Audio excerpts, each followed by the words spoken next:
একসাথে দাঁড়াবেন কিনা যখন একজন আহমদিয়া সম্প্রদায়ের একজন যখন আক্রমণের শিকার হন, নাকি আপনারা কেউ মাঠে দাঁড়িয়ে বলবেন যে তাদেরকে আপনারা প্রথমে অমুসলমান ঘোষণা করবেন, তারপর আপনারা দেখবেন যে তাদের অধিকার রক্ষা হবে কিনা।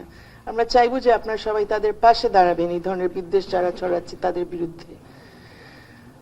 আর আরেকটা অনুরোধ আপনাদের কাছে, যে রাজনৈতিক দল, প্রত্যেক রাজনৈতিক দলের শুভাকাঙ্ক্ষী বা সমর্থক বিভিন্ন পেশার মধ্যে আছে, নাগরিক সমাজের মধ্যে আছে, তারা কি অবস্থান নিচ্ছেন সেটা আমাদের জন্য অনেক গুরুত্বপূর্ণ। যখন আমরা দেখি যে তারা মত প্রকাশের পক্ষে তারা দাঁড়াচ্ছেন না, মানবাধিকার সুরক্ষার ক্ষেত্রে তারা দাঁড়াচ্ছেন না, বরঞ্চ তারা অন্যদের উপরে থ্রেট দিচ্ছেন, তখন আমরা আরো বিপদে পড়ে যাই। যেমন আমরা চাইছি যে আপনাদের দলের সদস্যরা যারা আইনজীবী আছেন, আমরা চাইবো যে আপনারা আমাদের যতগুলো এখন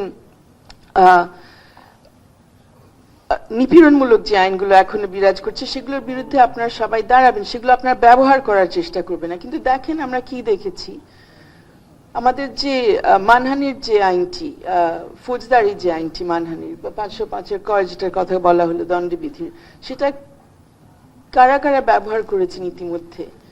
বিএনপির সদস্যরা ব্যবহার করার চেষ্টা করেছেন, জামাতের শিবিরের সদস্যরা ব্যবহার করার চেষ্টা করেছেন, শিবিরের ডাকসুর ভিপি যিনি আছেন উনি 15টি বিভিন্ন ওয়েবসাইট বা স্যাটায়ার সাইট যেগুলো আছে, মিম কার্টুন যারা করে, তাদের বিরুদ্ধে উনি মামলা করার চেষ্টা করলেন। পরে এটা আর বোধহয় করেন নাই, কারণ অনেক বড় একটা প্রতিবাদ হয়েছে এটা নিয়ে। কিন্তু বিএনপির কয়জন আবার জামাতের একজন আইনজীবী শিশির মুনির, ওনার বিরুদ্ধে একটা ধর্মীয় অনুভূতিতে আঘাত হানার মামলাটা করলেন, ওটাও খুব একটা অগ্রগতি হয়নি, কোর্ট ইনকোয়ারিতে দিয়ে দিয়েছে। কিন্তু এই চেষ্টাগুলো যে এখনো হচ্ছে এবং যেভাবে হচ্ছে, আমরা আশা করব যে আপনারা এটা নিয়ে একটা একদম প্রতিজ্ঞা করবেন আমাদের সামনে, যে তৃতীয় পক্ষের মানহানির মামলা আপনারা লাও করবেন না।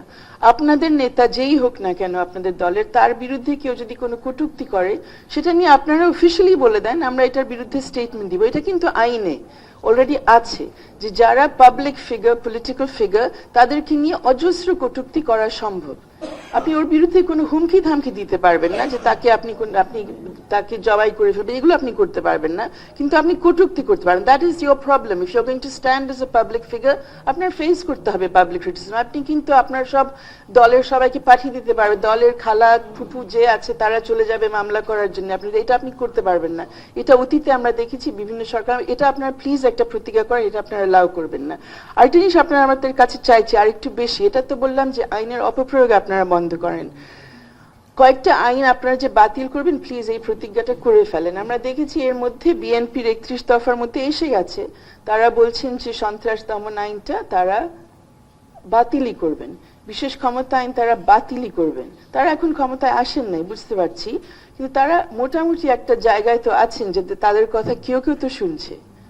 কেউ না শুনলেও তারা এখনই বলতে পারেন, তারা যখন দেখছেন তার কোনো দলের কেউ গিয়ে কোনো সন্ত্রাস দমন আইনের করার চেষ্টা করছে, বিশেষ ক্ষমতা আইনের মামলা যাতে কারো বিরুদ্ধে হয় সেখানে তারা প্ররোচনা দিচ্ছে, সেখানে তারা তো কথা বলতে পারেন, শুধু শুনছি না।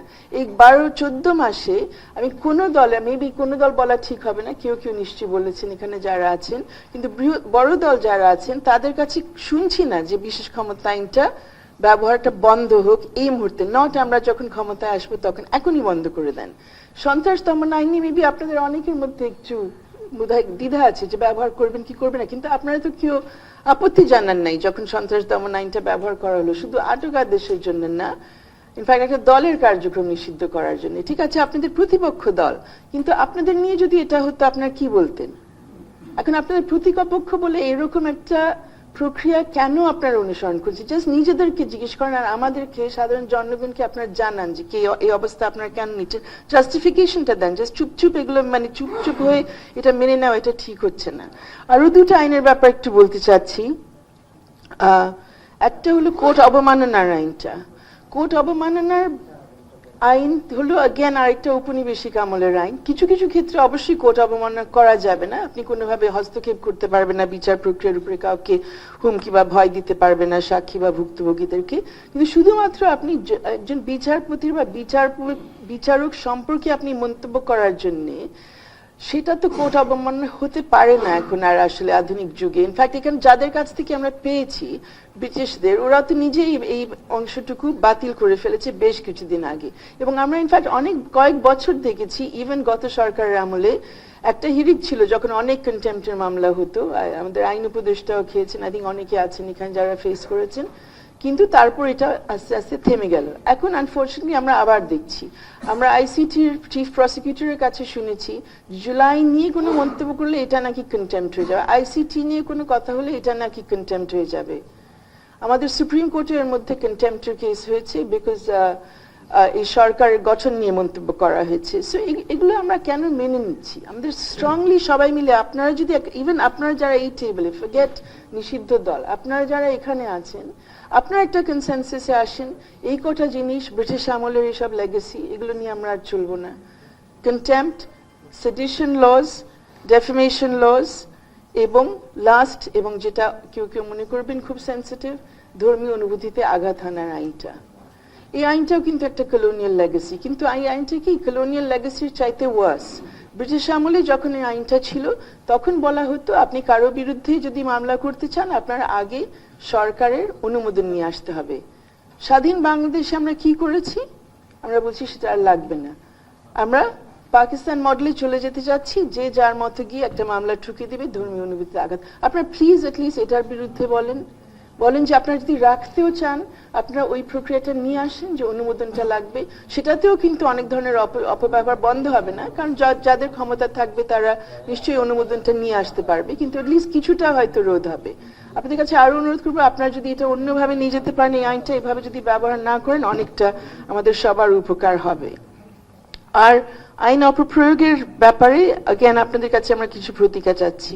যারা মিথ্যা মামলা করবে, ক্লিয়ারলি মিথ্যা মামলা এবং এইসব তেলবাজি টাইপের মামলা, নেতাকে খুশি করার জন্য মামলা, সেগুলো যারা করবেন আপনাদের দল থেকে, আপনারাই তাদের বিরুদ্ধে ব্যবস্থা নেন। লিগ্যাল অ্যাকশন তো একটা লম্বা প্রক্রিয়া, আপনারা তিরস্কার করা থেকে শুরু করে আরো কঠিন কঠিন কিছু ব্যবস্থা আপনারা নেন। সেটা না হলে কেউ কিছু শুনবে না, করবেও না। আর মিডিয়া হাউসের আপনারা যারা আছেন, আপনাদেরও যেহেতু অনেক মানে কি বলবো উজ্জ্বল অনেক অভিজ্ঞতা আছে এবং ইতিহাস আছে যে আপনারা কিভাবে এই ধরনের ঘটনাগুলো উস্কিয়েছেন। अगेन আই এম অ্যাফ্রেড আমার ৭১ টেলিভিশনের নাম নিতে হচ্ছে। ৭১ টেলিভিশনের আমাদের একজন উপস্থাপিকা যখন বললেন যে ওনাকে যখন ক্যারেক্টারলেস বলা হয়েছে, এটার জন্য যাতে দেশের বিভিন্ন জেলায়, যিনি বলেছিলেন ব্যারিস্টার মইনুল হোসেন, ওনার বিরুদ্ধে যাতে মামলা করা হয়, তৎকালীন আইনমন্ত্রী বললেন সবাইকে, বললেন নারীরা যারা আছেন আপনারা এগিয়ে আসেন, সবার বিরুদ্ধে আপনারা মামলা করেন। তৎকালীন প্রধানমন্ত্রী একই কথা বলেছিলেন। সেটা নিয়ে ওই সময় আপনারা খুব বেশি তৎপর ছিলেন, আপনারা জাস্ট কভার করেছেন মামলা চলছে। এই ঐতিহ্য, আপনাদের যে ঐতিহ্য, এটা নিয়ে আপনারা একটু লিখেন না কেন?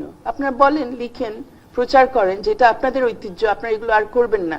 যখন এই ধরনের মামলা হবে আপনারা অপেক্ষা করবেন না যে সেই দল থেকে ব্যবস্থা না হলে, আপনারাই বলবেন যে তৃতীয় পক্ষের মামলা চলে না এবং এই লোকটা কে। এবং আরেকটা কথা স্যার বলেছেন এখানে যে যারা গ্রেফতার হচ্ছেন হুমকি দেওয়ার জন্যে, পত্রিকা অফিস পুরানোর জন্যে, আমাদের একজন নাগরিককে পুড়িয়ে মেরে ফেলার জন্যে, for the first time, actually এটা একটা পজিটিভ দিক, একদিকে তাদের ছবি ছাপানো হচ্ছে না। তাদের ছবি ডিএমপি যখন প্রকাশ করছে যে তাদেরকে গ্রেফতার করা হয়েছে, ভেরি ইন্টারেস্টিংলি তাদের ছবি ব্লার্ড হয়ে আসছে। এটা খুবই ইতিবাচক একদিক দিয়ে, এটা হওয়াই উচিত যে কাকে গ্রেফতার করছেন, কেন, সে চার্জ হওয়া পর্যন্ত অ্যাকচুয়ালি তার সব তথ্য তো সামনে আসার প্রয়োজন নাই। কিন্তু আমরা অন্য কোনো ক্ষেত্রে এটা দেখি নাই, শুধু এই কটা কেসে দেখছি। সো এটা কি ফাইনালি ডিএমপির টনক নড়েছে যে প্রাইভেসি রাইট নিয়ে তারা খুব সচেতন হয়েছেন, নাকি কারো পরিচয় ঢাকানোর জন্য তারা এটা করছে? তাদের অ্যাকচুয়ালি কি রাজনৈতিক পরিচয় আছে কি, এবং রাজনৈতিক পরিচয় থাকলে তাদের সেই দল তাদের ব্যাপারে কি করছে না করছে সেটা কি আমরা জানতে পারবো কিনা? সো একেবারে লাস্ট কথা, সো মিথ্যা মামলা যারা করছে, যারা হয়রানিমূলক কাজ করছে অনলাইন এবং অফলাইনে, নারীদের ব্যাপারে হোক, বিভিন্ন সম্প্রদায়ের ব্যাপারে হোক, তাদের বিরুদ্ধে কেন আপনারা দলীয়ভাবে কি ব্যবস্থা নেবেন, এবং আপনারা উদ্যোগ নেবেন কি যেই পুলিশ আর যেই ম্যাজিস্ট্রেট আপনাদের কথায় চলে, এটা শুধু যারা একটু প্রভাবশালী দল বোধহয় ওনাদের জন্যই এটা প্রাসঙ্গিক, হয়তো সবার জন্য না, অথবা যাদের এটলিস্ট মব করার ক্ষমতা আছে সেরকম দলের জন্য এটা প্রাসঙ্গিক। যেই পুলিশ আর যেই ম্যাজিস্ট্রেট আপনাদের কথায় চলে এবং তারা যখন অন্যায় আদেশগুলো দেয়, জামিন নাকচ করে, রিমান্ডের অর্ডার দেয় অন্যায়ভাবে, কখনো কখনো তো অন্যায়ভাবে অবশ্যই হয়, তাদের বিরুদ্ধে কি আপনারা ব্যবস্থা নিবেন? আমরা কিন্তু কোনো এক্সাম্পল পাচ্ছি না। এই যে দিদার আমাদের সামনে আছেন, উনি যা ফেস করেছেন, যেগুলো যারা এগুলো করেছিলেন ওনাকে নিয়ে, ওদের কোনো অ্যাকশন হয়েছে? অ্যাবসলিউটলি নট, তাই না? এটা আপনাকে জিজ্ঞেস না করে আমি বলতে পারছি। একটা স্টোরি আপনারা কাইন্ডলি দেখবেন, গতকাল না আজকে প্রথম আলোতে এসছে, আমাদের একজন ক্লায়েন্টের একজন স্কুল শিক্ষিকা, একই সময় উনি আরো আগে গ্রেফতার হয়েছিলেন 2018-তে। 7 বছর এই মামলা মাথার উপর নেওয়ার পরে ফাইনালি ওনার মামলাটা বাতিল হয়েছে, ওই যে নিরাপদ সড়ক আন্দোলনের ইয়ের মধ্যে ছিলেন। ওনার এগেনস্টেও যারা এই অ্যাকশন নিয়েছে, কারো বিরুদ্ধে কিন্তু পুলিশ নিজের থেকে কোনো অ্যাকশন নেয়নি। আমাদের নিশ্চয়ই আরো 7 বছর লড়াই করে মেবি পসিবলি কোনোদিন আমরা জবাবদিহিতার ব্যবস্থা করতে পারবো, কিন্তু আপনারা যদি দলীয়ভাবে এই ব্যাপারে অ্যাকশন নেন তাহলে আমরা একটু আশা রাখতে পারি কিছু হবে। And finally I think Romeo একটা কথা বলেছিলেন, আমি ওটা একটু সাপোর্ট করতে চাই, যে মিডিয়া রিফর্ম কমিশনের আমরা জানি তেমন কিছু হয়নি কোনো সুপারিশ নিয়ে, কিন্তু ওনারা যেমন বলেছিলেন যে প্রেসের অধিকার এবং প্রেসের স্বাধীনতা নিয়ে যেমন বিভিন্ন ধরনের প্রাতিষ্ঠানিক উদ্যোগ নেওয়া দরকার, প্রেস কমিশনকে ঢেলে সাজানো, media reform commission, media commission করা ইত্যাদি, একই সাথে তারা প্রেসের জবাবদিহিতার কথাও বলেছিলেন। এবং সেটার জন্য আমার হচ্ছে দুটো জিনিস দরকার। ওনাদের সুপারিশ অবশ্যই আপনারা যদি ওটা রাখতে পারেন আপনাদের ইশতেহারে, বা আপনারা এখন যদি কথা বলতে পারেন, যদি ইশতেহার লিখতে লিখতে ইলেকশনের টাইম চলে আসে, অন্তত আপনার বক্তব্য দেওয়া শুরু করেন যাতে আমরা বুঝতে পারি আপনাদের অবস্থান কি। বাট একই সাথে এই যে জবাবদিহিতার ব্যাপারে একটা এখন পর্যন্ত কোনো হোয়াইট পেপার বা শ্বেতপত্র বা এরকম কোনো কিছু আমরা কিন্তু পাইনি যে মিডিয়া নিয়ে কি হয়েছিল। এখন আমাদের শুনতে হয় যে সাংবাদিকরা আটক আছে বিকজ তারা দালাল ছিল ইত্যাদি। আপনাদের ব্যাপারে তো এই কথাগুলো আসতে পারে যে আপনারা এই সময় হয়তো অন্তর্বর্তীকালীন সরকারের দালালি করে গেছেন, আপনাদের কারো কারো বিরুদ্ধে সেটা আসতে পারে। সো আপনারা একটু সচেতন হন, দালালি কিভাবে কত প্রকারের হয়। আর শুধু দালালি না, লিটারালি অন্যায়, মানে মিথ্যা মামলাকে প্রশ্রয় দেওয়া, সেই ধরনের তথ্য প্রকাশ করা, সেরকম ঘটনা কারা ঘটাচ্ছে, এগুলো বের হোক, আমরা জানি কাদের বিরুদ্ধে কি হয়েছিল, কারা করেছিল, তখন আমরা কিন্তু বলতে পারবো এই ধরনের জিনিস আমরা আবার করব না এবং এগুলোকে আমরা প্রশ্রয় দিব না। কিন্তু যতক্ষণ পর্যন্ত এই কথাগুলো অস্পষ্ট থাকে, আমরা শুধু বলি যে হ্যাঁ আমরা বাক স্বাধীনতা রক্ষা করব, আমরা সবার অধিকার রক্ষা করব, আমরা কোনো অন্যায় করব না, আমরা ইনক্লুসিভ দেশ চাই, ইনক্লুসিভ সরকার, ইনক্লুসিভ নির্বাচন, কিন্তু এগুলোর অর্থ কি সেগুলো যদি আমরা ডিটেল আউট না করি, আমরা যদি না বলি যে পার্বত্য চট্টগ্রামে আমরা সবার অধিকার নিশ্চিত করব, পাহাড়ি সহ, শুধু বাঙালিদের না, যতক্ষণ না পর্যন্ত আমরা বলি হ্যাঁ আহমদিয়া আমার মতো তার 100% অধিকার আছে এই দেশে, এই মাটিতে, যেটা আমার আছে একজন আহমদিয়ার মতো, যতক্ষণ না পর্যন্ত আপনারা বলেন যারা পুরুষ এখানে আছেন যে নারীদের এখানে অংশগ্রহণ করার জন্য যে কেউ আপনারা আসলে আপনাদের সাথে আরেকজন সহকর্মী নিয়ে আসেন উনি নারী, তাহলে কিন্তু আমাদের এই পুরো ঘরের চিত্রটা অন্যরকম হয়ে যেত। এই কমিটমেন্ট গুলো আমরা আপনাদের কাছ থেকে শুনতে চাই। আর প্লিজ আপনারা এগুলো জাস্ট কথাগুলো বলা শুরু করেন, ইশতেহার লেখার জন্য অপেক্ষা করেন না, নাহলে এগুলো দেখতে দেখতে টাইম চলে যাবে। এটা যদি আপনারা করতে পারেন আমার মনে হয় আমরা কিছুটা আশার আলো দেখবো, আর আজকে আমরা অনেকে যে হতাশার কথা বলেছি সেটা আমরা কাটিয়ে উঠতে পারবো। ধন্যবাদ।